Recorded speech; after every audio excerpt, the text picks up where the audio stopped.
So you have got your university admit, your I-20 is in your hands. Now comes the one step between you and your US education dream, the F1 visa interview. The F1 visa interview isn't just another formality. It's one of the most important conversations of your life. Because in 90 seconds or less, someone decides if you can step into your dream. This isn't meant to scare you, it's meant to prepare you. Because today, I'm giving you the complete step-by-step guide for your F1 visa interview. What documents you need, what questions they will ask, how to stay calm, and what to do even after the interview ends. Let's break it down step by step.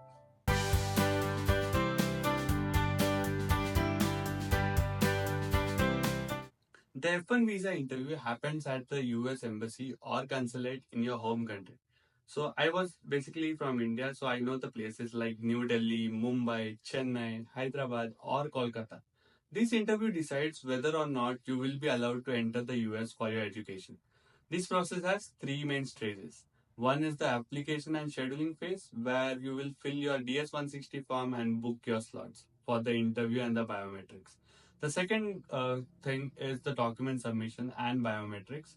The visa interview, this is where it all happens. The actual interview often takes under 3 minutes. The officer's job is simple. Determine whether you are a genuine student, check if you can afford your studies, make sure you plan to return after graduating. So, what matters is how clear and confident you are in that small window. A student I helped in 2023 got rejected the first time. Why? Because he sounded memorized, panicked, and wasn't clear about funding. We worked together, he practiced real case scenarios, he fixed his story, and showed real clarity. Next time, on the F1 visa interview, visa was approved in under 90 seconds. Same profile, but better preparation. That's the game. Before you walk in, your documents must be ready in a folder organized. Here's what you need: a valid passport, I-20 that is signed by the university and yourself.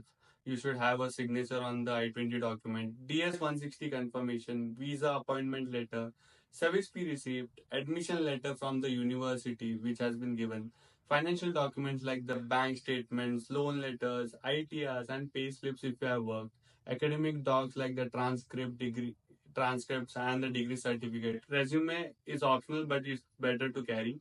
Keep everything in a clear folder sorted by type like personal, academic, financial. Let's talk about one of the most important forms, the DS-160. This is your official visa application form. Fill it very carefully. Make sure everything you say in your interview matches that. What's on that DS-160. Double check your university name, service ID, course start dates, sponsor details, address in the US if applicable. If your DS-160 says father is sponsoring, but you say that my uncle is sponsoring in the interview, you might well as get rejected just for that inconsistency. Now, let's talk about what they will actually ask in the interview. Here are the most common questions and how to answer them smartly. The first question will be why this university? It's not necessary, but it's a very good question. They are checking if you have done your research. Don't say that ranking is good or your friend recommended it. You can say, I chose this university because of their analytics program, the practical co op options, and also you can mention about I'm especially interested in professor. You can name the professor, work in the healthcare area. Why this course or program? Be specific about how it aligns with your backgrounds and goals. Example, I studied electronics and now I want to specialize in embedded systems. This program has a direct pathway into that domain. Why the US? Avoid cliches. Don't say the US is the best. You should say that the US has research exposure, internship driven programs, and industry partnerships that aren't available in my home country. What will you do after graduation? This is a trap question, and most of the people fell in this trap. Even if you hope to get H1B, you don't say that here.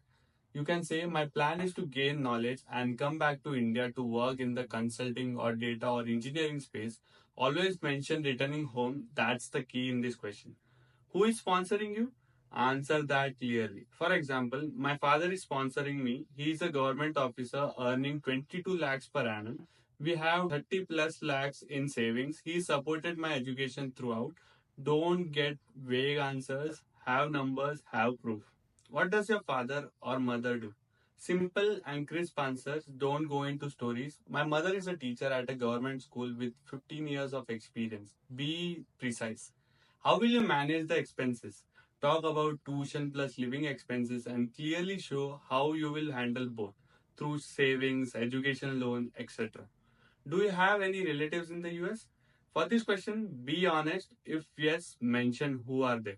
Lying here can cause bans. Just be calm in that situation. What other universities did you apply to?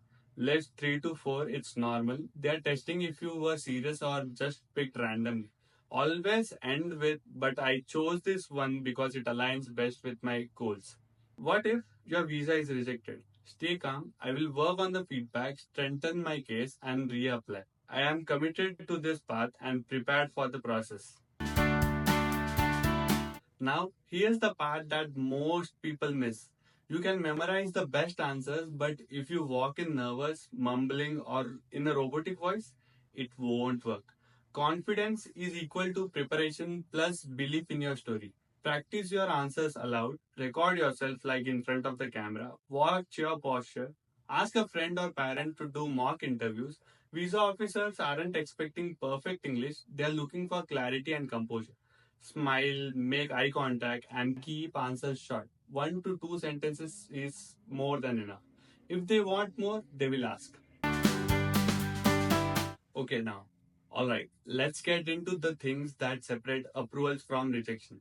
Stay calm even when the officer looks very serious. They are not angry, it's just their job. Don't let their face affect your confidence. Dress like you are attending a professional event. No blazers needed, just clean ironed clothes. Avoid t-shirts, jeans, flashy jewelries. Go formal. First impression always matter. As people say, first impression is the last impression. Project confidence, not desperation. Speak with belief. Don't beg. Don't overshare. If they are asking a yes or no question, give a short answer and wait. Don't rush into justifying everything. Expect at least one random or tricky question. Why did you choose this course? What if you don't get a job? What if your sponsor falls ill? Stay calm, smile, answer honestly. You won't be penalized for pausing, but only you will get penalized for panicking. Practice saying things in your own voice. Don't memorize someone else's line. If it doesn't sound like you, the officer will feel it because they have taken a lot of interviews and you are just one of them. Let me rapid fire a few things that get most of the people rejected. Saying that I will settle in the United States, rambling when asked a simple question, don't overshare, showing desperation, not knowing your course structure, not knowing your university specializes in, not knowing who is funding you, sounding too memorized. These are all red flags. What is the fix? Practice regularly, be honest, and sound like someone with a plan. So, you finish the interview and the officer types something.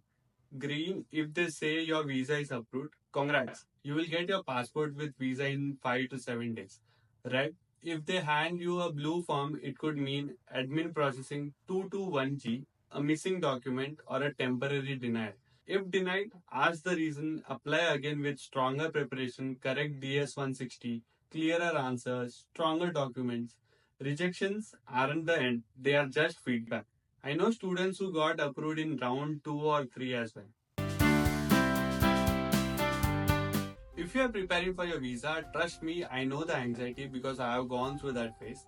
You have waited months for this moment. You have done all the hard work. Now is the time to just be yourself, but well prepared. You don't need perfect English. You don't need to be a topper. You just need to be yourself, clear, calm, and truthful. You are not just getting a visa, you are stepping into a completely new life. I am rooting for you. This is Chandu's world where dreams get passports. Drop your interview date plus city in the comments. I will reply with any last minute tips I have. Stay informed, stay updated, and subscribe for more updates.